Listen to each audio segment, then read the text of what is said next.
कटोगे तो बटोगे के अलावा कई ऐसे बयान चल रहे हैं राजनीति गलियारे में। तो वहीं नीतीश कुमार इस बैठक में शामिल होकर ये संदेश देने की कोशिश कर रहे हैं कि बिहार में कुछ ना कुछ खेल तो जरूर हो रहा है। एनडीए गठबंधन में नीतीश और भाजपा के बीच लगातार दूरियां बढ़ रही हैं। बिहार के 4 सीटों पर उपचुनाव हो रहे हैं। बेलागंज, तरारी, इमामगंज और रामगढ़। इन चारों सीटों पर जनता दल यूनाइटेड, राष्ट्रीय जनता दल और महागठबंधन की तरफ से बातचीत करें तो सभी दलों ने अपनी ताकत और अपना पावर दिखाना शुरू कर दिया है। बातचीत करें अगर अलग अलग विधानसभा सीटों की तो तेजस्वी यादव से लेकर नीतीश कुमार, ये सभी लोगों ने अपनी चुनावी अभियान लगभग समाप्त कर दी है। और अब से जब ये खबर आप देख रहे हैं तब से मात्र कुछ ही घंटों के बाद वहाँ पर चुनावी प्रक्रिया शुरू हो जाएगी। और इस चुनावी प्रक्रिया में किसको कितना वोट मिलता है, कौन जीत रहा है, कौन हार रहा है, इसकी जो कवायद है उसकी शुरुआत हो जाएगी। लेकिन उपचुनाव तो हो रहे हैं बिहार में, झारखंड में विधानसभा का चुनाव भी हो रहा है, लेकिन अंदर ही अंदर नीतीश और तेजस्वी के साथ आने की चर्चा बिहार में एक बार फिर से शुरू हो गई। अब आप सोचेंगे कि ये प्रक्रिया क्यों शुरू हुई, बात तो उपचुनाव की आप कर रहे हैं, तो उसके पीछे की कई वजह है, कई ऐसे मुख्य बिंदु हैं, कई ऐसे जो राजनीति एक्टिविटियां हो रही हैं बिहार में, उस पर हम आपको फोकस करके बताना चाहेंगे और वो बताएंगे कि क्यों नीतीश कुमार और तेजस्वी के साथ आने की वजह बनती हुई दिख रही है। बिहार में राजद के पास में MY समीकरण है, लेकिन नीतीश कुमार के जाने के बाद तेजस्वी यादव लगातार A to Z की बात करते रहे।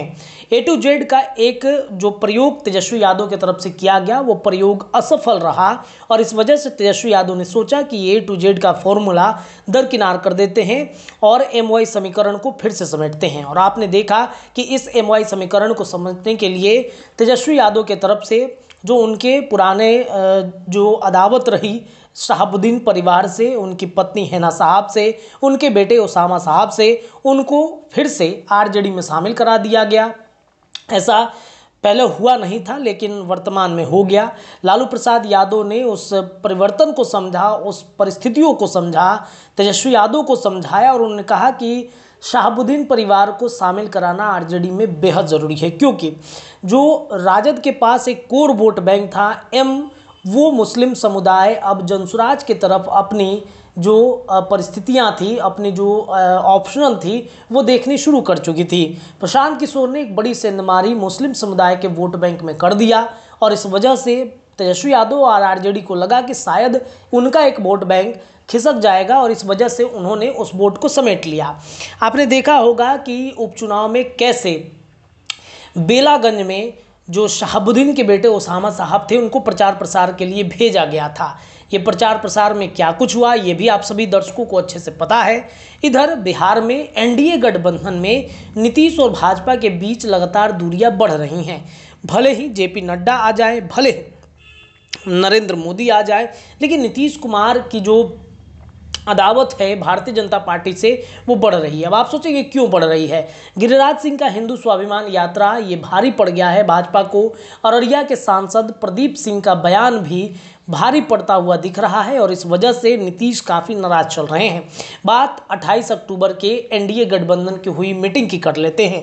इस मीटिंग में गिरिराज सिंह को भी बुलाया गया था और उनके सामने जनता दल यूनाइटेड के तमाम बड़े नेताओं को नीतीश कुमार ने कहा कि आप मुसलमानों के बीच जाकर के कहिए कि कैसे नीतीश कुमार ने मुसलमानों के लिए कितना बड़ा काम किया है, अल्पसंख्यक समुदाय के लिए नीतीश और जनता दल यूनाइटेड की तरफ से कितना बड़ा काम किया गया है, ये आप सबको बताना होगा। ये भाजपा के लिए कहीं ना कहीं एक इशारा था कि जो हिंदू स्वाभिमान यात्रा की बात आप कर रहे हैं, आप देखिए मुसलमानों को एकजुट करना जनता दल यूनाइटेड का काम है और ये इशारा उसी समय से लगातार भारी पड़ रहा है। और इधर मुस्लिम समुदाय के वोट बैंक में तेजस्वी यादव भी पकड़ मजबूत बना रहे हैं। आपने देखा होगा कि छठ घाट के निरीक्षण के दौरान JP नड्डा और नीतीश कुमार भले ही हों, लेकिन उनकी प्रशंसा, नीतीश की प्रशंसा लालू प्रसाद यादव सबसे ज़्यादा कर रहे थे। लालू यादव ने कहा कि नीतीश ने बिहार में बहुत ज़्यादा काम किया है। तेजस्वी यादव भी नीतीश पर बहुत ज़्यादा हमलावर नहीं रहते हैं और यही वजह है कि कहीं ना कहीं ऐसा लग रहा है कि एक बार फिर NDA गठबंधन से अलग होकर नीतीश साल 2025 में तेजस्वी यादव के साथ जा सकते हैं। 2024 लोकसभा चुनाव के आप रिजल्ट की बातचीत करें तो तेजस्वी यादव को लगा कि सच में अकेले रहकर तेजस्वी यादव बहुत ज़्यादा कमाल नहीं कर सकते हैं, बिना नीतीश के गठबंधन के 2025 का चुनाव जीतना असंभव सा है, और इस वजह से एक जो चादर है वो बिछाने की कोशिश की जा रही है, एक मैट बिछाने की तैयारी की जा रही है। एक अन्य मार्ग से 10 सर्कुलर रोड के बीच में फिर से तेजस्वी यादव, नीतीश जो राजनीतिक चाचा हैं तेजस्वी यादव के, उनके साथ आने की कवायद शुरू हो रही है। और इन सब के बीच में जहां 13 तारीख को बिहार के 4 सीटों पर उपचुनाव होंगे, तो वहीं ठीक 10 दिन के बाद 28 अक्टूबर की बातचीत करें, 28 अक्टूबर का तो बैठक था, ठीक 10 दिन बाद 24 नवंबर को एक तारीख फिक्स हुई है, और इस तारीख में नीतीश एक ऐसी बैठक में जा रहे हैं जिसकी कल्पना भारतीय जनता पार्टी ने की नहीं होगी। आपको पता है कि वक्फ बोर्ड संशोधन बिल को लेकर के जनता दल यूनाइटेड के अंदर कितनी ज़्यादा जो रोष थी बीजेपी के लिए वो बनी थी। कई मुस्लिम समुदाय के नेता, जनता दल यूनाइटेड के एमएलसी से लेकर विधायक तक सभी नाराज थे, और इसी को लेकर के आपको बता दें कि एक जमीयत की बैठक 24 नवंबर को राजधानी पटना में बुलाई गई है। वक्फ बोर्ड संशोधन बिल को लेकर के जो उनकी टीम है वो टीम बिहार पहुंचेगी, और बिहार पहुंच करके अपने तमाम प्रतिनिधित्व मंडल से मुलाकात करेगी। तो वहीं 24 तारीख को जमीयत की एक बैठक होगी, और इस बैठक में खुद बिहार के मुख्यमंत्री नीतीश कुमार के शामिल होने की चर्चा चल रही है।